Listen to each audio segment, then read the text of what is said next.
Hello my dear students. तो कैसे हो आप लोग? आई होप कि आप सब बहुत ही अच्छे होंगे। तो मैं अमित सोई अपने से अमित सोई फीस में फिर से एक बार आप सभी का स्वागत करता हूं। तो पिछले टॉपिक में हमने देखा था Ohm's law and it's limitation. पिछली बार हमने देखा था ओम का नियम तथा उसकी मर्यादाएं, और आज हम कवर करने वाले हैं इलेक्ट्रिकल रेजिस्टिविटी एंड कंडक्टिविटी, विद्युतीय चालकता तथा प्रतिरोधकता। तो चलिए शुरू करते हैं।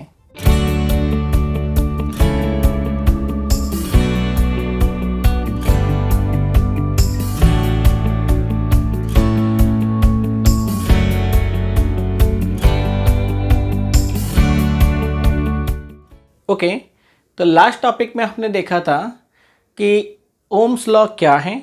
उसमें हमने एक कांस्टेंट देखा था, वो क्या था? तो वो कांस्टेंट था यहाँ पे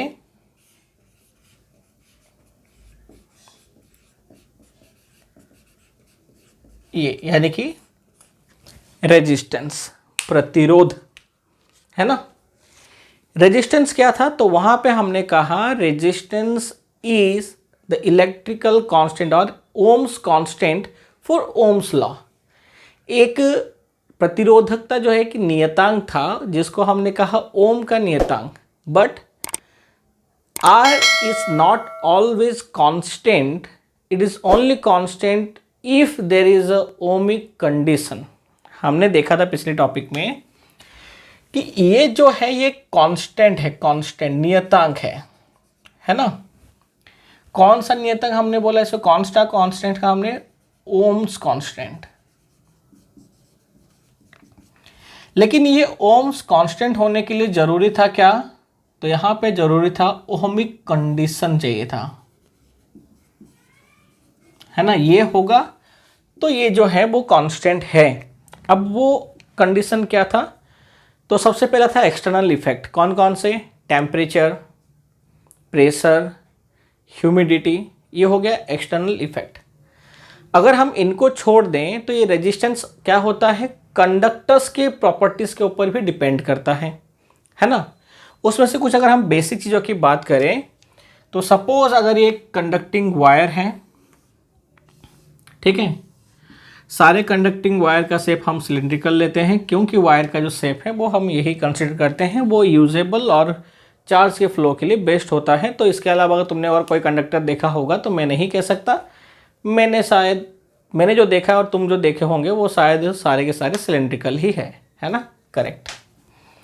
तो सपोज ये कंडक्टिंग वायर है और तुम्हें पता याद होगा क्रॉस सेक्शन। तो मैं इसका क्रॉस सेक्शन ले लेता हूँ, ये वाला। तो ये इसका क्या हो गया इसका? तो इसको मैं कंसिडर करूंगा क्रॉस सेक्शनल एरिया,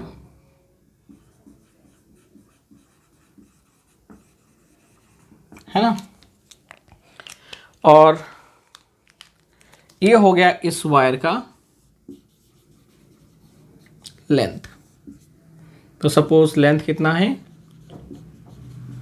L है। क्रॉस सेक्शनल एरिया हम कंसिडर कर लेते हैं A। तो होता क्या है, ये जो रेजिस्टेंस है सबसे पहला तो हो गया, वो डिपेंड करता है किसके ऊपर? तो एक तो हो गया एक्सटर्नल इफेक्ट। अगर हम एक्सटर्नल इफेक्ट्स को, यानी कि जैसे टेम्परेचर है, प्रेशर है, ह्यूमिडिटी है, अगर मैं इसको एक पर्टिकुलर कंडीशन तक अगर कांस्टेंट मान भी लूँ तो सेकंड आता है क्या है? कंडक्टर की प्रॉपर्टी, ठीक है। कंडक्टर की प्रॉपर्टी यानी अलग अलग कंडक्टर्स जो होते हैं वो अलग अलग अमाउंट में क्या करते हैं? चार्ज को अलाउ करते हैं अपने में से फ्लो होने, यानी कि जो रेजिस्टेंस की जो प्रॉपर्टी है उनकी वो अलग अलग है। लेकिन अगर मैं सेम कंडक्टर्स की भी बात करूं तो वहां पे भी कुछ चीज़ें जो है वो रेजिस्टेंस के ऊपर क्या, रेजिस्टेंस जो है उन चीज़ों के ऊपर क्या करता है? डिपेंड करता है। वो क्या है? वो है क्रॉस सेक्शनल एरिया और एक है लेंथ, ठीक है। तो क्या है? तो हम थोड़ा थ्योरेटिकल देखते हैं इसको। क्या होता है? The resistance of any conductor is directly proportional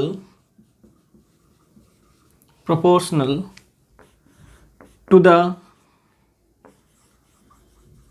length of the wire और conducting wire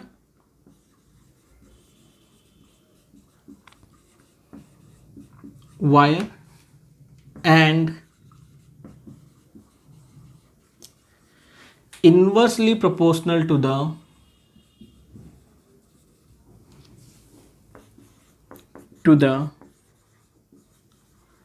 cross sectional area. ठीक है, तो क्या कहा मैंने? तो मैंने यहाँ पे कहा कि वायर का जो कंडक्टिंग वायर का जो लेंथ है, लेंथ ये क्या है? ये डायरेक्टली प्रोपोर्शनल है और जो क्रॉस सेक्शन है वो इन्वर्सली प्रोपोर्शनल है। मतलब जो रेजिस्टेंस है वायर का वो डायरेक्टली प्रोपोर्शनल है लेंथ, जो रेजिस्टेंस है वायर का वो इन्वर्सली प्रोपोर्शनल है क्रॉस सेक्शनल एरिया। ठीक है, ये दो पे हैं। मतलब क्या है? तो मैं इसको लिख सकता हूं therefore R is proportional to L upon A, है ना। और हमें पता है अच्छे से कि जब हम इसको रिमूव करते हैं, ये प्रोपोर्शनल को जब हम रिमूव करते हैं तो हम यहाँ पे यूज़ करते क्या है? कांस्टेंट को। तो हमें यहाँ पे मिलता है R is equal to rho into L upon A। तो R क्या है? तो अभी अभी हमने देखा R है resistance of material, resistance of material. Rho क्या है? तो रो यहां पे है रेजिस्टिविटी। क्या है? Resistivity of the material. L आपको पता है, लेंथ ऑफ द मटेरियल, और ए क्या है? Cross sectional area of the material और ऑफ द वायर। तो ये क्या है? जो रेजिस्टिविटी है, ये रेजिस्टिविटी भी यहाँ पे कांस्टेंट की तरह यूज होता है, लेकिन याद रखना है रेजिस्टिविटी ऑफ मटेरियल जो है, किसी भी मटेरियल की जो रेजिस्टिविटी है ये डिपेंड करता है, किसके ऊपर डिपेंड करता है? ये डिपेंड करता है टाइप ऑफ मटेरियल। कौन? ये जो रो है ये किसके ऊपर डिपेंड करता है? यानी रेजिस्टिविटी जो है किसके ऊपर डिपेंड करता है? ये डिपेंड करता है टाइप ऑफ मटेरियल्स और type of conductors. Second depend करता है एक्सटर्नल इफेक्ट। ठीक है, याद रखना किसके किसके ऊपर डिपेंड करेगा? Type of material. मतलब अगर तुम एक कॉपर का वायर लोगे और एक आयरन का वायर लो, या एक एल्यूमिनियम का वायर लोगे, या फिर तो एक गोल्ड का वायर लोगे, या फिर तो एक सिल्वर का वायर लोगे, तो ये सारे मटेरियल जो है वो डिफरेंट है, अलग अलग हैं। तो सबकी जो रेजिस्टिविटी होगी वो रेजिस्टिविटी भी कैसी होगी? डिफरेंट होगी। यानी आयरन का रेजिस्टिविटी अलग होगा, कॉपर का अलग होगा, एल्यूमिनियम का अलग होगा।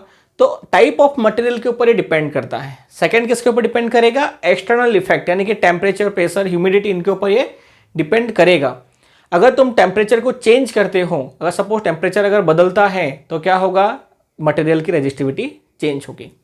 लेकिन अगर तुम्हारे पास सिर्फ एक कॉपर का वायर है, कॉपर का वायर में कोई टेम्परेचर में चेंज नहीं है, यानी टेम्परेचर यहाँ पे कांस्टेंट है, एक्सटर्नल इफेक्ट जो है वो कांस्टेंट है, तो अगर तुम उसके लेंथ को चेंज करोगे, यानी कि अगर उसका मैं एक वायर लूंगा, उसको अगर 2 पीसेस में कट करूंगा, L1 और L2 में, तो दोनों पीस की जो रेजिस्टिविटी होगी वो कांस्टेंट होगी। समझ में? उसे मैं खींच दूंगा, उसे थोड़ा पतला कर दूंगा, उसे क्रॉस सेक्शन को चेंज कर दूंगा, तो ऐसे कंडीशन में भी उसकी रेजिस्टिविटी क्या होगा? कांस्टेंट होगा। तो याद रखना है आपको न्यूमेरिकल सॉल्व करने में हमें बहुत हेल्प करेगा। रेजिस्टिविटी जो है वो लेंथ और एरिया क्रॉस सेक्शन के ऊपर डिपेंड नहीं करता, लेकिन रेजिस्टेंस जो है वो क्रॉस सेक्शन और लेंथ के ऊपर डिपेंड करेगा। समझ में आ गया आपको? ओके, तो यूनिट देख लेते हैं हम थोड़ा। यूनिट क्या हो जाएगा? तो हमने फॉर्मूला, मैंने कहा हमेशा यूनिट और डायमेंशन फाइंड करने के लिए थोड़ा बेस फॉर्मूला में चले जाओ, तो जो उसका जो फंडामेंटल यूनिट्स होता है वहाँ चले जाओ, तो आपको सॉल्यूशन करने में बहुत ही हेल्प होगा और आप इजीली सॉल्व कर सकते हो। तो ये क्या हो जाएगा, R is equal to rho into L upon A, ये फॉर्मूला था, और हमें यूनिट फाइंड करना है किसका, R का, रेजिस्टेंस का, है ना। तो हम क्या करेंगे, तो रो इज इक्वल टू हो गया R into A upon L. Clear. R क्या है, तो R का हमने देखा था unit ohms in the remember of ohm. A का यूनिट हो गया मीटर स्क्वायर और एल का हो गया मीटर। अगर मैं 1 मीटर से 1 मीटर कैंसिल करूंगा तो मुझे मिलेगा ओम मीटर। क्या हो गया, ओम मीटर। और यूनिट क्या निकाल सकते हैं हम, ये तो 1 हो गया। आर का फॉर्मूला क्या है, R is equal to V by I, यानी वोल्ट पर एम्पियर।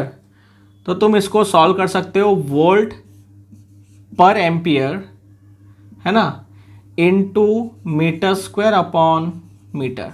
तो तुम्हें क्या मिला, वोल्ट मीटर पर एम्पियर। तो आप ये भी यूनिट दे सकते हो। नेक्स्ट कौन सा हो जाएगा, तो नेक्स्ट आप दे सकते हो रो इज इक्वल टू क्या हो जाएगा, वोल्ट मीटर है यहाँ पे है। तो अपने और आगे नहीं जाते, आप अभी डायमेंशन फाइंड कर लेते हैं। उसके लिए हम क्या करेंगे, फंडामेंटल यूनिट में जाएंगे और जल्दी सॉल्व हो जाएगा।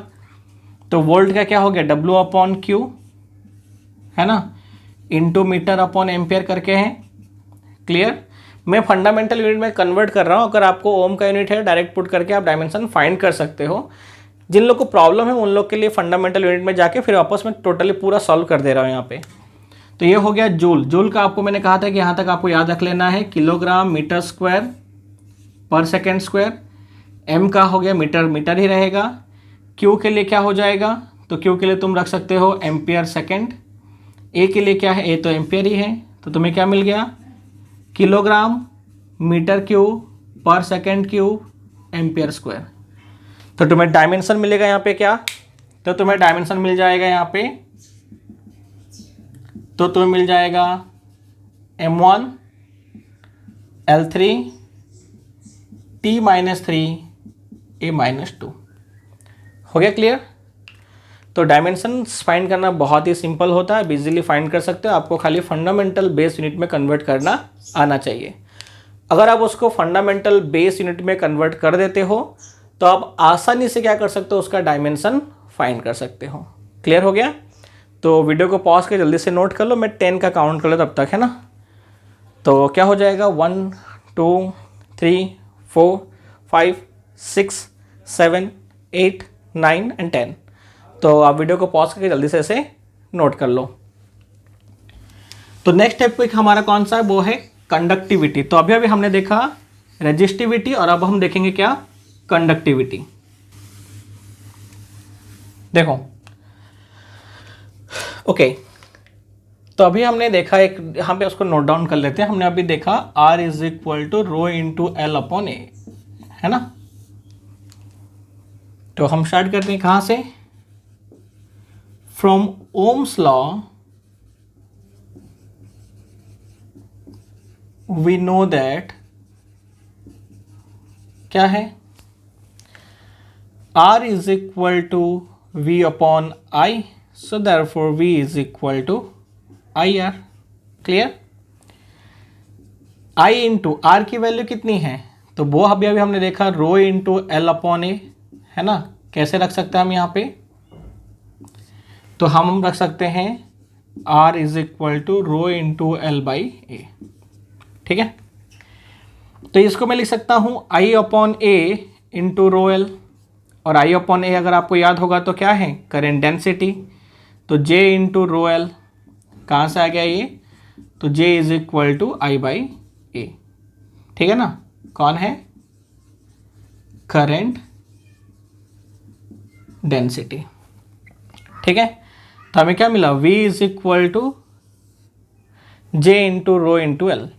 अगर आप चैप्टर नंबर 2 में जाएंगे तो हमने देखा था relationship between the potential and electric field. वहाँ पे हमने क्या देखा था, E इंटू डी, तो हम यहाँ पे L ले लेते हैं, is equal to J into rho into L. अगर मैं इसको कैंसिल करूँ तो मुझे क्या मिला, तो मुझे यहाँ पे क्या मिल रहा है, J into rho, E is equal to क्या मिला, J इंटू रो। क्लियर। तो हमें क्या मिल सकता है, तो मैं इसको लिख सकता हूँ J is equal to E by rho, है ना। इक्वेशन ले लेते हैं 1। अब इस इक्वेशन के अंदर जो हमारा 1/j है, यानी कि जो रेसिप्रोकल है रेजिस्टिविटी का, उसको हम बोलते हैं कंडक्टिविटी। तो यहां पे हमें 2 लाइन याद रखना है। फर्स्ट क्या है, the reciprocal of resistance is called, क्या है, कंडक्टेंस। क्या कहलाता है, कंडक्टेंस, यानी कि conductance is equal to conductance of the material is equal to 1/r। ठीक है, ये आपको याद रखना है, ये सब IMP पॉइंट्स हैं। क्लियर। और क्या होगा, the reciprocal of resistivity is called conductivity. क्या होता है, रेजिस्टेंस का रेसिप्रोकल कंडक्टेंस और रेजिस्टिविटी का रेसिप्रोकल क्या होगा, कंडक्टिविटी। तो कंडक्टिविटी जिसको हम प्रेजेंट करते हैं सिग्मा। अब यहां पे आप कंफ्यूज नहीं होना। चैप्टर नंबर 1 में हमने देखा था करंट डेंसिटी, याद है आपको, चार्ज डेंसिटी चैप्टर नंबर 1 में हमने देखा था। कौन कौन सा, एरियल, वॉल्यूमेट्रिक और लिनियर। उसमें हमने एरियल चार्ज डेंसिटी हमने देखा था sigma is equal to Q by A. वो याद रखना, वो चार्ज डेंसिटी था। यहाँ पे क्या है, कंडक्टिविटी है। तो आप दोनों को मिक्स करके कंफ्यूज नहीं होना। यहाँ पे इज इक्वल टू क्या हो जाएगा, 1/रो। क्लियर। तो सिग्मा इज इक्वल टू 1/रो। यूनिट आप फाइंड कर सकते हैं यहाँ पे इजीली। हमने पीछे देखा था किसका, रेजिस्टिविटी का, उसी को रेसिप्रोकल कर दो। आप आसानी से क्या कर सकते हो, यहाँ पे यूनिट फाइंड कर सकते हो कंडक्टिविटी के लिए। तो अगर मैं यहाँ पे फ्रॉम इक्वेशन 1 करके अगर सॉल्व करूँ, फ्रॉम इक्वेशन 1, तो हमें क्या मिलेगा, J is equal to sigma into E. Clear. और यहाँ पे E जो है वो वेक्टर क्वांटिटी है, J भी है वेक्टर, हमें पता है, लेकिन सिग्मा याद रखना स्केलर क्वांटिटी है। क्लियर। तो ये हो गया कंडक्टिविटी। तो आई होप कि आपको ये टॉपिक पूरा क्लियर हो गया होगा, रेजिस्टिविटी और कंडक्टिविटी वाला।